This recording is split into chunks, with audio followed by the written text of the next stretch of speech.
Paz do Senhor, mulheres que oram, bom dia, boa tarde, boa noite, boa madrugada, bom momento de você com Deus, o estudo de sua palavra. Estamos há 15 dias no nosso devocional Fé Acima de Tudo.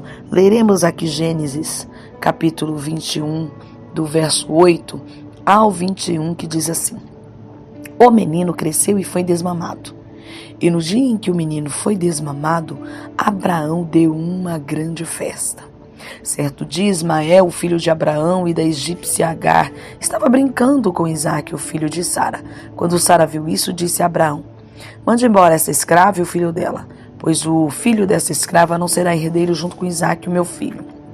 Abraão ficou muito preocupado com isso, pois Ismael também era seu filho, mas Deus disse: Abraão, não se preocupe com o menino, nem com sua escrava. Faça tudo o que Sara disser, pois você terá descendentes por meio de Isaque. O filho da escrava é seu filho também, por isso farei com que os descendentes dele sejam uma grande nação. No dia seguinte, Abraão se levantou de madrugada e deu para Agar comida e um odre cheio de água. Pôs o menino nos ombros dela e mandou que fosse embora. E Agar foi embora, andando sem direção pelo deserto de Berseba. Quando acabou a água do odre, ela deixou o menino debaixo de uma arvorezinha e foi sentar-se a uns 100 metros dali. Ela estava pensando: não suporto ver o meu filho morrer. Ela ficou ali sentada e o menino começou a chorar.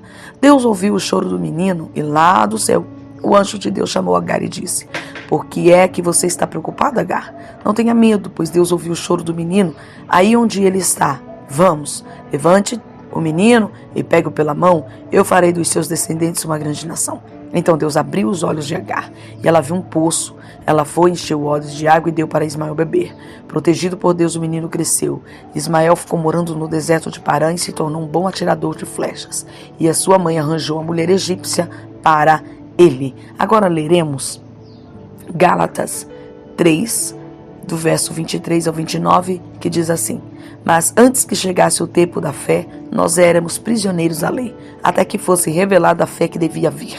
Assim, a lei ficou tomando conta de nós até que Cristo viesse para podermos ser aceitos por Deus por meio da fé.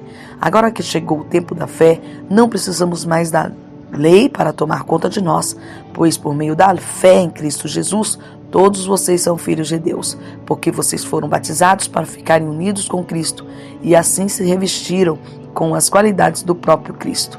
Desse modo, não existe diferença entre judeu e não judeus, entre escravos e pessoas livres, entre homens e mulheres. Todos vocês são um só por estarem unidos com Cristo Jesus. E já que vocês pertencem a Cristo, então são descendentes de Abraão e receberão aquilo que Deus prometeu. Também leremos Gálatas, capítulo 4, do verso 21 ao 31, que diz: Vocês que querem estar debaixo da lei, me digam uma coisa. Vocês não estão ouvindo o que a lei diz? Ela diz que Abraão teve 2 filhos, um de uma escrava Agar e outro de uma mulher livre, Sara. O filho da escrava foi gerado como todas as crianças são geradas, mas o filho da mulher livre foi gerado por causa da promessa de Deus. Isto serve como um símbolo. As 2 mulheres representam as 2 alianças. Uma aliança é a do Monte Sinai e está representada por Agar. Os que são dessa aliança nascem escravos, pois Agar representa o Monte Sinai na Arábia e Agar é o símbolo da Jerusalém atual, que é escrava com todo o seu povo. Mas a Jerusalém celestial é livre e ela é a nossa mãe, pois as Escrituras Sagradas dizem: Você, mulher que nunca teve filhos, fique alegre. Você que nunca sentiu dores de parto, grite de alegria, pois a mulher abandonada terá mais filhos do que a que mora com o marido. Meus irmãos, vocês são como Isaque, são filhos de Deus por causa da promessa divina. Naquela época, o filho que havia sido gerado, como todas as crianças são geradas, perseguiu o que havia sido gerado por causa do Espírito de Deus.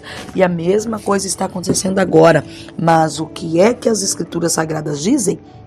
Elas dizem: mande embora a escrava e o filho dela, pois o filho da escrava não herdará a propriedade do pai junto com o filho da mulher livre. Portanto, meus irmãos, nós não somos filhos de uma escrava, mas de uma mulher livre. Ô glória! Sara ficou com medo de que Ismael de alguma forma roubasse a promessa do seu filho. A sua incredulidade a fez voltar-se contra Agar e Ismael, forçando Abraão a mandá-los embora. Embora Abraão tenha ficado triste, suas ações mostram que ele continuou confiando na promessa de Deus. Deus prometeu a Abraão que ele faria de Ismael uma grande nação. Apesar de Isaac ser o verdadeiro herdeiro da aliança, Deus ainda assim prometeu abençoar Ismael. Ao mandar Ismael e Agar embora, com somente um pouco de água e comida, Abraão demonstrou fé. Abraão poderia ter mandado Ismael embora com metade dos seus rebanhos e servos, mas em vez disso ele confiou que Deus proveria para ele. Em vez de confiar em seus próprios meios, ele confiou em Deus. Deus também cumpriu sua promessa para Agar. Ele a encontrou novamente no deserto, salvando-a e a seu filho. Deus mostrou grande compaixão por Agar e por todos aqueles que são rejeitados, abandonados e abusados. Ele é o Deus que vê. Depois do nascimento de Isaac, a presença de Agar e Ismael no acampamento era uma ameaça contínua à promessa. Embora a promessa nunca tivesse sido realmente colocada em risco, pois estava sob o controle de Deus. Depois que Isaac nasceu, a promessa seria completamente cumprida nele. Deus removeu qualquer coisa que pudesse ameaçar a bênção que viria por meio de Isaac. Jesus Cristo é a bênção prometida, o caminho no qual todas as nações do mundo foram abençoadas por meio de Abraão. Antes de Cristo, o povo de Deus estava debaixo da lei e tinha que andar sem culpa diante dele. Por causa de Cristo, a velha ordenança foi removida. Nós não estamos mais debaixo da lei. A promessa veio por meio de Cristo, não através da lei. Nós estamos unidos como herdeiros à promessa por meio de Cristo. Ao remover qualquer coisa de nossas vidas que possa ameaçar a promessa, que é o pecado, o legalismo, etc., nós crescemos em nosso relacionamento com Cristo. Paulo nos lembra no livro de Gálatas que quando nós colocamos debaixo da lei, estamos negando o cumprimento da promessa por meio de Cristo. Somente Ele é o herdeiro e nós temos liberdade somente por meio dele. Agora em Cristo somos justificados pela fé, não pela lei.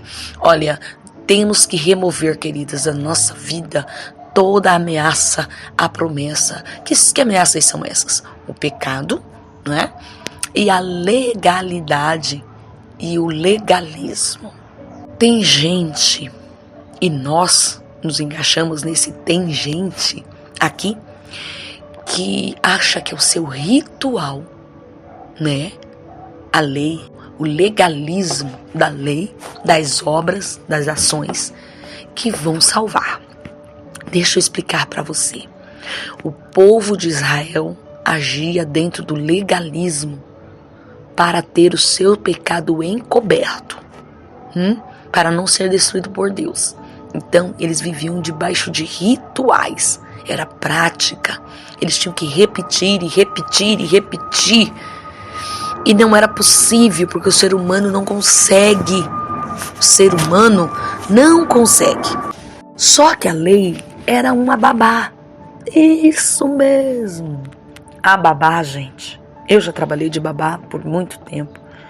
E a babá, ela não tem autoridade sobre o filho da patroa. Você mantém as regras da casa. Você segue as regras da sua patroa. Mas você não pode, por conta própria, impor coisas. E aí, se o filho da patroa obedece ou não, tudo que você pode fazer é relatar à patroa: olha, ele hoje fez isso, ele hoje fez aquilo, ele não fez aquilo, e por aí vai. E cabe à dona, à mãe, decidir o que vai fazer. Você vai punir, se não vai punir, você vai acreditar em você, se não vai, etc. A lei tinha esse papel de manter as regras. Olha, não adore outros deuses, não mate, não adultere, não roube, não. Quem que tinha a responsabilidade de fazer isso? Os sacerdotes vinham e aplicavam e mantinham e controlavam e bababá. Mas o povo continuava matando, roubando, prostituindo, adorando dos deuses. E Deus vinha e punia e era aquela coisa toda. O pecado não era esquecido, o pecado era encoberto, escondido pelo sangue dos animais, dos cordeiros, pelos sacrifícios, etc. e tal. Agora em Cristo, não. Cristo veio, Cordeiro de Deus, perfeito, sem mancha e sem mácula, sangue inocente, consciente, voluntário. Não foi pego lá no pasto, amarrado as perninhas, sem saber o que estava acontecendo e foi sacrificado por alguém. Não, ele se deu. Ninguém matou Jesus. Deus decidiu que Cristo deveria morrer. Cristo aceitou, concordou e foi para a cruz. Não foi o diabo que matou, não foi o nosso pecado, foi Deus. Foi oferta. Cristo se ofertou. Então ele fez o sacrifício perfeito para remoção do pecado, da culpa, da justiça, do juízo, Ele apagou, jogou no mar do esquecimento. E quando Deus nos olha, Ele não vê mais pecado, porque estamos justificados por Cristo. Então nada que eu faça, entende? Nada do que eu faça vai pagar isso, ou vai perdoar os meus pecados. Só que há uma diferença. Os que estão em Cristo agem de acordo com o fruto que produz dentro de si, produzido pelo Espírito Santo. Os filhos da escrava, da lei, eles faziam apenas nas ações, a sua intenção, o coração não era mudado, porque não havia nenhum fruto ali, não tinha Espírito Santo trabalhando dentro deles. Era pela lei, era só prática. Já Jesus não. Nós fazemos as nossas ações, nós fazemos com alegria, por prazer, porque há um fruto dentro de nós do Espírito, não é? Paz, longanimidade, amor, temperança e todas essas coisas. E por isso nossas ações são diferentes. Nós não fazemos para ser salvos, nós fazemos porque somos salvos. Porque aconteceu uma transformação de dentro para fora. Tem irmãos e irmãs preocupados com a volta de Cristo, no sentido de que se Jesus voltar, eu não subo, se Jesus voltar, eu não subo. Irmã, presta atenção. Presta atenção. Não é o seu jejum que vai fazer você subir para o céu, não é a sua oração, não. Isso aí faz parte de andar com Cristo. É porque Ele te salvou e que você faz essas coisas. E conforme você vai se fazendo, você vai se santificando mais e mais e mais até ser o dia perfeito. É claro que coração manchado com mágoa, realmente, precisa ser tratado aí, limpado aí. Porque se eu não perdoo o meu irmão, Deus não me perdoa. E aí realmente eu não consigo chegar no céu. Tá entendendo? Mas tem pessoas presas achando que é as suas ações que vão levá-la ao céu. E não é. É a sua fé em Cristo. É a sua fé naquilo que Deus já fez através de Jesus por você na cruz do Calvário. Se você ainda vive debaixo dessa opressão, ore ao Senhor para que você compreenda. Fala, Senhor, eu quero compreender o plano da salvação. Eu me lembro, por muito tempo eu vivi debaixo desse cadeado, dessa cadeia, dessa opressão, achando que eu tinha que ser perfeita, aquilo outro, e aquela coisa. E um desespero de Jesus voltar e eu ficar, minha irmã.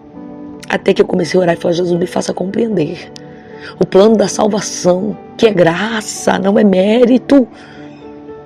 Glória. E eu falo igual meu pastor Jonas fala, o Senhor perdoou todos os meus pecados, o que eu cometi atrás, o que eu estou cometendo hoje, os que eu ainda vou cometer, porque eu sou falha, minha irmã. A minha oração é, Senhor, me dê um coração arrependido, quebrantado, porque quando eu não conseguir vencer minha carne, que eu rapidamente retorne o caminho e me arrependa e continue vivendo uma vida que te agrade, sabendo que o maior sacrifício já foi feito e que quando Cristo voltar, eu irei me encontrar com Ele. Isso é fé acima de tudo. Coloque sua fé em Cristo. Coloque sua fé em Cristo e tenha paz no teu coração. Jesus já morreu por ti. Deus te abençoe. Bom final de semana. Voltaremos na segunda-feira, se assim Deus nos permitir. Beijo.